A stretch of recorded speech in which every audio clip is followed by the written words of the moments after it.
ఓం మహాగణాధిపతయే నమః. ఓం గురుభ్యో నమః. ఓం శ్రీమాత్రే నమః.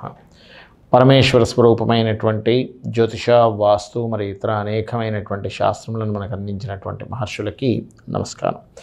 హయగ్రీవ హయగ్రీవ హయగ్రీవేతియో వదేత్తస్స నిస్సరతే వాణి జన్హుకన్యా ప్రవాహవత్. అరుణాం కరుణాతరంగితాక్షీం ధృతపాశాంకుశపుష్పబాణచాపాం అనిమాదిభిరావృతాం మయూకైః అహమిత్యేవ విభావయే భవానీం. శ్రీమాత్రే నమః.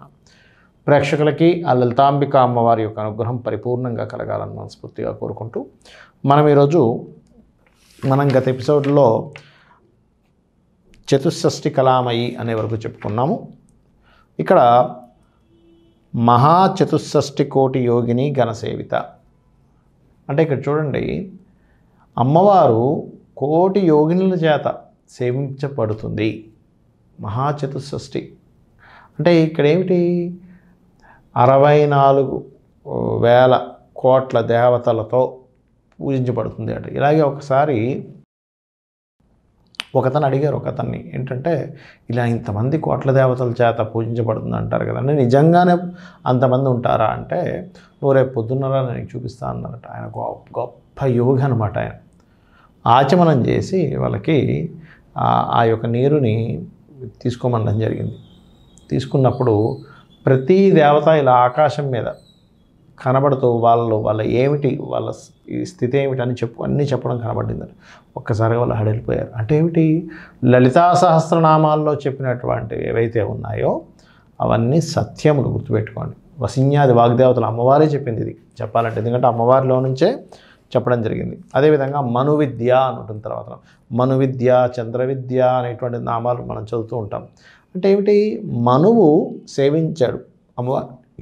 మను విద్య అంటే మనువు సేవించాడని అర్థం.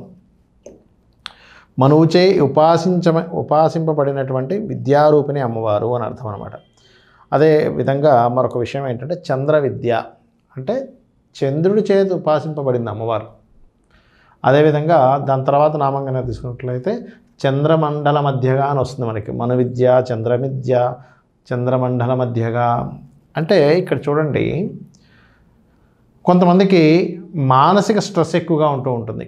మానసికంగా బాగా ఇదైపోతూ ఉంటారు, చాలా స్ట్రెస్ అయిపోతూ ఉంటారు. అలాంటి వారికి ఈ యొక్క మను విద్య, చంద్ర విద్య అనేటువంటి నామం కనుక చేసుకున్నట్లయితే, లేదా చంద్రమండల మధ్యగా, ఈ మూడు కలిపి కూడా చేసుకోవచ్చు. ఓం మను విద్య, చంద్ర విద్య, చంద్రమండల మధ్యగాయై నమః అని చెప్పి చేసుకున్నట్లయితే వారికి మానసికంగా స్ట్రెస్. కొంతమందికి చూడండి, వాళ్ళ జన్మజాతకాల్లో 4వ స్థానం పాడైన చంద్రుడు పాపకర్తెరలో ఉన్న వాళ్ళు ఏమైపోతారంటే ఒక రకమైనటువంటి భయాల్లోకి వెళ్ళిపోవడము, లేకపోతే మనసు నాకు ఎప్పుడూ సరిగ్గా ఉండట్లేదండి, మానసికంగా చాలా స్ట్రెస్ అయిపోతున్నానని చెప్తూ ఉంటారు. అటువంటి వారికి వీళ్ళకి బాగా పనిచేస్తుంది. అదేవిధంగా వాస్తుపరంగా కూడా ఏంటంటే వాయువ్య దోషము అంటారు.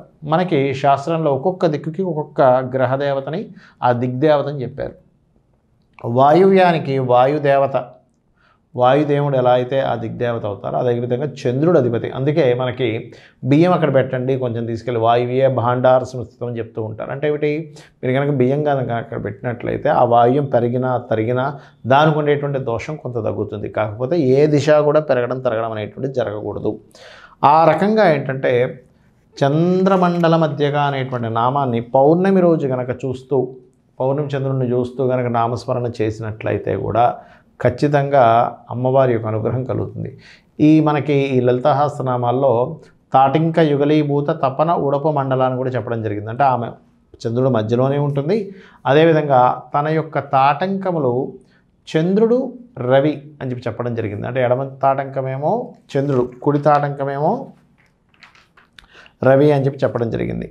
అదేవిధంగా చారు రూప తర్వాత నామం ఏంటంటే చారు రూప. అంటే చారు రూప అంటే దాని అర్థం ఏమిటంటే అమ్మవారు చాలా అందమైనటువంటిది. అంటే కేవలం బాహ్య అందం అని కాదు, మనం చూడండి బయటికి కనబడేటువంటి అందం కాదండి, అంతఃసౌందర్యం కూడా ఉండాలంట. అంతఃసౌందర్యం ఉన్నటువంటిది అమ్మవారు.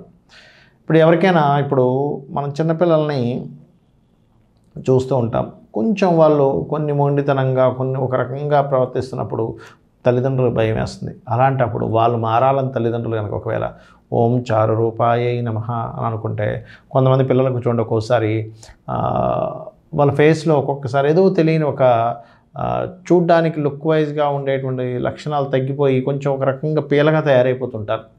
అంటే అయ్యో ఏమిటి ఇలా అయిపోతున్నారు పిల్లలు, ఎంతో అందంగా ఉండే అమ్మాయి ఇలా అయిపోయింది ఏంటి అనుకుంటుంటాం. అప్పుడు అలాంటప్పుడు ఓం చారు రూపాయై నమః.